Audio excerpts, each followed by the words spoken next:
इंजनों की गड़गड़ाहट और नारियल का फूटना, साफ साफ पता चल रहा है कि रेल सुरंग T33 की बाधा पर काबू पा लिया गया है। एक बड़ा काम हुआ है। यहाँ पर मैं अपने दर्शकों को बता दूं, T33 सबसे कठिन सुरंग मानी जा रही थी कटरा से बनिहाल के बीच में। इसका काम पूरा हुआ है। कश्मीर से कन्याकुमारी तक भारतीय रेलवे की ट्रेन अब सरपट दौड़ सकेगी। जी हां, Udhampur Baramulla Srinagar rail link project की सबसे कठिन रेल सुरंग का काम पूरा कर लिया गया है। रेल सुरंग T33, जिसको पहले T1 के नाम से जाना जाता था, एक बड़ी बाधा बनी हुई थी। 3209 मीटर लंबी यह रेल सुरंग माता वैष्णो देवी के दरबार के नीचे पहाड़ में खोदी गई है। T33 रेल सुरंग एक ऐसी जगह पर पड़ रही थी जहां से होकर मेन बाउंड्री थ्रस्ट यानी MBT गुजरता है। रेलवे के मुताबिक इस रेल सुरंग का 470 मीटर लंबा हिस्सा मेन बाउंड्री थ्रस्ट से होकर गुजरता है। कटरा से बनिहाल के बीच में 111 किलोमीटर लंबे रेल मार्ग के काम में T33 रेल सुरंग एक बड़ी चुनौती मानी जा रही थी। इस रेल सुरंग को बनाने में तरह तरह की दिक्कतें आईं, कई हादसे भी हुए। रेलवे ने दुनिया भर के एक्सपर्ट से राय भी ली। काम शुरू हुआ, फिर काम बंद हो गया।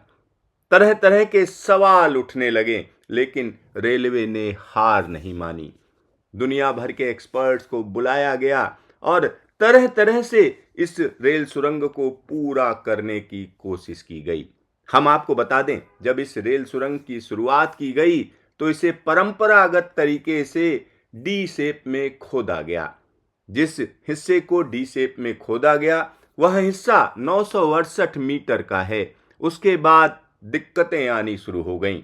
जब दिक्कतें आई तो मेथड बदला गया, तरीका बदला गया। NATM मेथड से बनाने का काम शुरू हुआ। NATM से 2241 मीटर लंबा हिस्सा बनाया गया। लेकिन मामला यहीं पर खत्म नहीं हुआ। जब इस रेल सुरंग के अंतिम हिस्से में पहुंच रहे थे तब और दिक्कतें शुरू हो गईं। जबरदस्त तरीके से पानी का बहाव शुरू हो गया। चट्टानें काफी कमजोर थीं। उन चट्टानों से निपटने के लिए रेलवे ने नई नई तकनीक का इस्तेमाल किया। खास तरीके के केमिकल्स का इस्तेमाल किया गया। यह रेल सुरंग इतनी बड़ी बाधा बनकर सामने आएगी, ऐसा रेलवे ने भी सोचा नहीं था। लंबे समय तक रेलवे इसमें काम करती रही। बार बार काम शुरू हुआ, फिर बंद हुआ।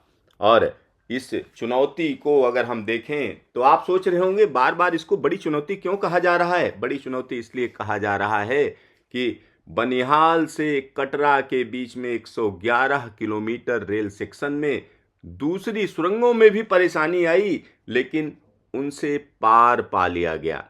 लेकिन T33 एक बड़ी चुनौती की तरह सामने खड़ी रही। यहां हम आपको बता दें, बनिहाल से संगलदान के बीच का जो रास्ता है उसको रेलवे ने पहले ही खोल दिया। संगलदान से रियासी के बीच में रेल मार्ग का CRS हो गया। ट्रेन चलाई गई, ट्रायल भी हो गए, लेकिन टनल T33 जस की तस एक बड़ी चुनौती के तौर पर सामने बनी रही। लोगों को लगने लगा कि संगलदान से रियासी के बीच का जो रेल मार्ग है उसको खोल दिया जाना चाहिए, लेकिन रेलवे अपनी बात पर कायम रही। और यहां पर हम आपको बता दें, रियासी से कटरा के बीच में यह रेल सुरंग पड़ती है T33, बिल्कुल शुरुआती हिस्से में पड़ती है। और यहाँ त्रिकूट पर्वत के नीचे का दृश्य दिखा रहे हैं। त्रिकूट पर्वत के अंदर यह टनल खोदी गई है।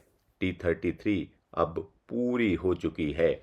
यहाँ पर ट्रैक बिछाया जा चुका है। अब इसमें ट्रायल शुरू होंगे। यहाँ पर एक और चीज़ हम आपको बता दें, CRS इसको इंस्पेक्ट करेगा, देखेगा। और T33 में बैलास्ट लेस ट्रैक बिछाया गया है। खास तरीके की कंक्रीट का इस्तेमाल किया गया है। इस रेल सुरंग में 360 मीटर लंबी एडिट टनल राहत और बचाव कार्य के लिए दी गई है। T33 रेल सुरंग के पूरा होने के साथ ही अब रेलवे जल्द ही इस रेल मार्ग पर कमिश्नर ऑफ रेलवे सेफ्टी के सर्वे का काम शुरू कर देगा। अब यह तय है कि वर्ष 2025 में श्रीनगर से कन्याकुमारी के बीच में भारतीय रेलवे की तेज रफ्तार ट्रेनों की आवाजाही शुरू हो जाएगी।